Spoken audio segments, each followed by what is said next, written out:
पिछले क्लास में हमने आघूर्णों का सिद्धांत पढ़ा था और आज हम आघूर्ण के सिद्धांत की उत्पत्ति पढ़ेंगे, यानी डेरिवेशन करेंगे कि आघूर्णों का सिद्धांत किस तरह से सही है। तो आज इस परिभाषा को सिद्ध करना है। आपने आघूर्णों के सिद्धांत की परिभाषा पढ़ा था। यदि समतलीय बल निकाय संतुलन में है तो बलों के समतल में स्थित किसी बिंदु के परितः उनके वामावर्त आघूर्णों का बीजगणितीय योग दक्षिणावर्त आघूर्णों के बीजगणितीय योग के बराबर होता है। और आज इसी परिभाषा को हमें सिद्ध करना है। हमने लिख रखा है, यदि समतलीय बल निकाय संतुलन में है तो बलों के समतल में स्थित किसी बिंदु के परितः उनके वामावर्त आघूर्णों का बीजगणितीय योग दक्षिणावर्त आघूर्णों के बीजगणितीय योग के बराबर होता है। अब ये चीज क्लियर है कि जब संतुलन की स्थिति आती है और आघूर्णों के लिए जब संतुलन की बात होगी तो सिग्मा m इक्वल टू 0 होगा। समतलीय बल निकाय यानी बलों का समूह, समतलीय बल निकाय से अर्थ है बलों का समूह और वो संतुलन में है। इसलिए हम इसको समझेंगे चित्र के जरिए। अगर मान लीजिए यह बिंदु है O बिंदु, इस पर एक बल लग रहा है F1 या F1 बल लग रहा है जो कि O से D1 दूरी पर है। तो F1 बल लग रहा है O से D1 दूरी पर। अगर O के परितः यह बल कैसा घुमाएगा, तो अगर हम इसको ऐसे बना दें तो देखने को क्या मिल रहा है, O के परितः F1 घड़ी के विपरीत दिशा में अर्थात एंटी क्लॉकवाइज घुमाएगा। अब बात करते हैं कि इसी O बिंदु पर यदि कोई बल F2 लग रहा है तो चलिए भाई F1 को हटा दीजिए, F2 लगा दीजिए। O पर, बिंदु O पर ही एक बल लग रहा है क्या, F2। चलो भाई लगा दो यह F2 बल। इधर डायरेक्शन है इसका F2 का और यहां से D2 दूरी पर है या O से D2 दूरी पर है या बल लग रहा है। अगर हम O के राउंड इसकी भी बात करें तो यह घड़ी के विपरीत दिशा में ही घुमा रहा है। अतः F2 बल भी O के परितः घड़ी की विपरीत दिशा में यानी एंटी क्लॉकवाइज घुमाने का प्रयत्न कर रहा है। अब बात करते हैं क्रम से। यदि इसी O बिंदु पर एक बल हमने लगा दिया F3, इसी O बिंदु पर एक बल हमने क्या लगा दिया, F3 बल है और O से यह D3 दूरी पर है। तो इसकी बात करें F3 बल की, तो F3 बल कैसा घुमाएगा, यह घड़ी की दिशा में घुमाएगा। तो जब घड़ी की दिशा में F3 अगर ऊपर उंगली रखें तो ऐसे घुमा रहा है, यानी घड़ी की दिशा में घुमा रहा है। चलिए भाई, हमने देखा F1 जो है घड़ी के विपरीत दिशा में घुमाया, F2 जो है वो भी घड़ी के विपरीत दिशा में घुमाया, लेकिन जो F3 बल है वो O के प्रतः घड़ी की दिशा में घुमा रहा है। अब अगर एक बल हमने लिया F4 इसी O बिंदु पर बल लिया क्या, F4, यह हमारा F4 बल हो गया, यहां से D4 दूरी पर है, तो यह कैसा घुमाएगा O के प्रतः, यह भी अगर O पे उंगली रखें तो यूं घुमा रहा है, यानी घड़ी की दिशा में यह भी घुमा रहा है। अतः F4 बल भी घड़ी की दिशा में घुमा रहा है, यानी क्लॉकवाइज घुमा रहा है। अब इसी चित्र को हमने यहां बना रखा है, ध्यान से देखिए, इसी को समझाने के लिए हमने पूरे चित्र को यहां पे समझाया। इस चित्र से समझिए, वो यह हमारी O बिंदु है, इस O बिंदु से D1 दूरी पर एक बल F1 लग रहा है, इसी O बिंदु से D2 दूरी पर एक बल F2 लग रहा है, इसी O बिंदु से D3 दूरी पर एक बल F3 लग रहा है, और इसी बिंदु O से D4 दूरी पर एक बल F4 लग रहा है।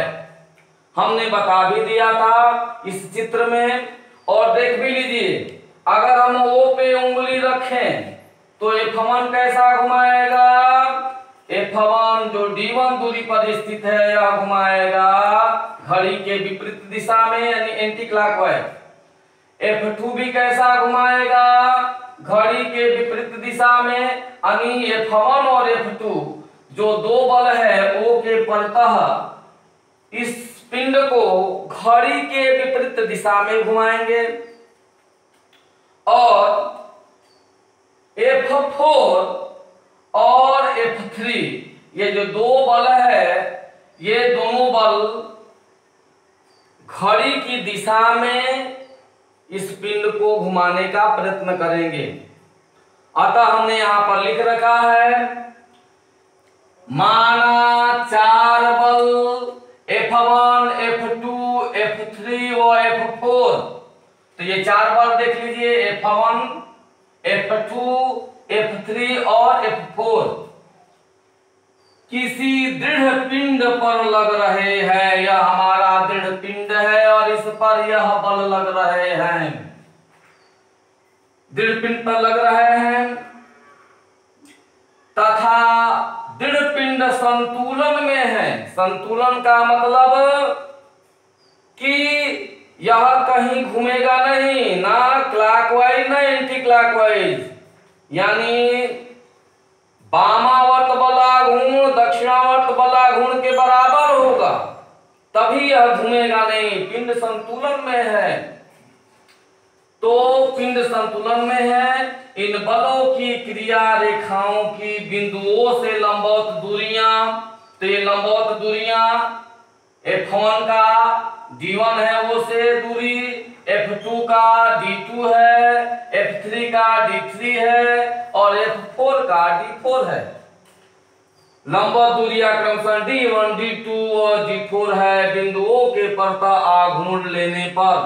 अब हम O के प्रतः जब आघूर्ण लेंगे तो O के प्रतः आघूर्ण लेते समय एक चीज ध्यान में रखना है, अगर हम घड़ी की दिशा वाले आघूर्ण को धनात्मक लेंगे तो घड़ी के विपरीत दिशा वाले आघूर्णों को ऋणात्मक लेना पड़ेगा, यानी घड़ी की दिशा वाले को पॉजिटिव लेंगे तो घड़ी के विपरीत दिशा वाले को निगेटिव लेना पड़ेगा।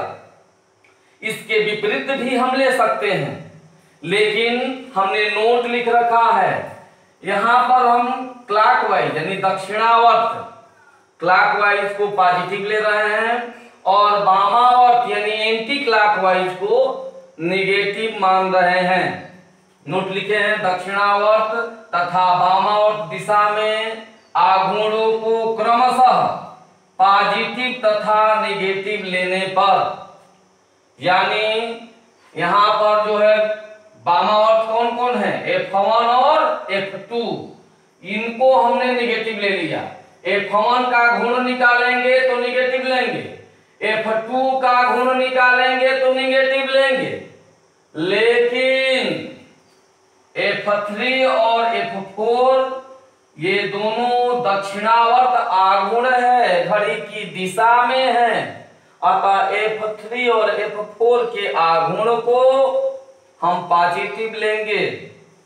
अब O के परितः हम घूर्ण ले रहे हैं, तो बिंदु O के परितः घूर्ण लेने पर, बिंदु O के परितः हमने लिख भी रखा है, बिंदु O के परितः आघूर्ण लेने पर, यानी सिग्मा MO कर दीजिए पूरा, तो सिग्मा MO पूरे बलों का गुण लेना है और सबको जोड़ देना है, तो गुणों का योग करना है, सिग्मा MO करना है, सभी गुणों को जोड़ देना है निकाल करके। चलिए निकाल रहे हैं, F1 का पहले निकालें। F1 का दूरी कितनी है, D1, तो गुण निकालने के लिए मोमेंट निकालने के बल गुणे लंबवत दूरी लेते हैं, बल हमारा F1 है, दूरी D1 है, अतः लेंगे F1 गुणे D1 बल गुणे दूरी। लेकिन ये चीज हमने आपको बताया था कि हम एंटी क्लॉकवाइज को ऋणात्मक ले रहे हैं, नेगेटिव ले रहे हैं, अतः इस आघूर्ण में जो चिन्ह लगाएंगे ऋणात्मक लगाएंगे, माइनस F1 इंटू D1 लिखेंगे, माइनस F1 इंटू D1। सभी का योग कर दीजिए, घूर्णों का योग करना है हमें। अब बात बल की, F2 बल की बात कर रहे हैं, बल F2 है, दूरी इसकी D2 है, यह भी जो है चूंकि वामावर्त है अतः F minus F2 into D2 हो जाएगा, प्लस अब बात करते हैं F3 की, O के परितः गुण, तो यह कैसा है, घड़ी की दिशा में है, क्लॉकवाइज है, इसलिए लिखेंगे प्लस में F3 into D3 plus F4 भी O के परितः F4, ये भी क्लॉकवाइज घुमाने का प्रयत्न कर रहा है, अतः इसके आघूर्ण को भी पॉजिटिव लेंगे, F4 इंटू D4, यह हो जाएगा हमारा। अतः सिग्मा M O बराबर माइनस F1 इंटू D1 और प्लस में माइनस का गुणा हो जाएगा तो हो जाएगा minus F2 into D2 plus F3 into D3 plus F4 into D4, F4 into D4। अब जो है हम जानते हैं कि संतुलन की स्थिति में आघूर्णों का बीजगणितीय योग करेंगे तो शून्य आएगा, अर्थात सिग्मा इक्वल टू 0 कर देंगे, सिग्मा MO इक्वल टू 0। तो जब ये 0 हो जाएगा तो इसकी जगह पर 0 मान रख दीजिए, अतः लिख देंगे यहां पर, लिख सकते हैं सिग्मा M इक्वल टू 0, लिख सकते हैं 0 बराबर minus F1 into D1 minus F2 into D2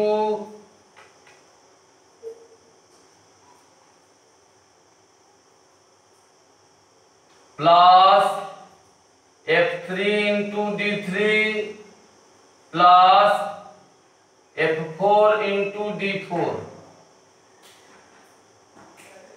या इसको ऐसे भी लिख सकते हैं, ऐसे इनको पक्षांतर कर दीजिए, तो माइनस से इधर आएंगे तो प्लस हो जाएगा, अतः लिख सकते हैं F1 into D1 plus F2 into D2 बराबर हो जाएगा F3 into D3 plus F4 into D4। हमने क्या देखा, यानी जो वामावर्त आघूर्ण है उनका योग हमने किया, वो दक्षिणावर्त आघूर्ण के बराबर हो जाएगा।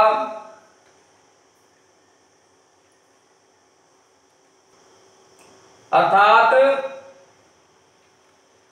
अब जो है लिख सकते हैं इसे, दक्षिणावर्त दिशा में आघूर्ण बराबर वामावर्त दिशा में आघूर्ण, दक्षिणावर्त दिशा में आघूर्ण बराबर वामावर्त दिशा में आघूर्ण, अतः आघूर्णों का सिद्धांत सिद्ध हुआ। नेक्स्ट वीडियो में हम लोग पढ़ेंगे इस पर आंकिक प्रश्न। तो अगले वीडियो में फिर मिलेंगे मिश्रा क्लासेस टेक्निकल नॉलेज में। तब तक के लिए धन्यवाद।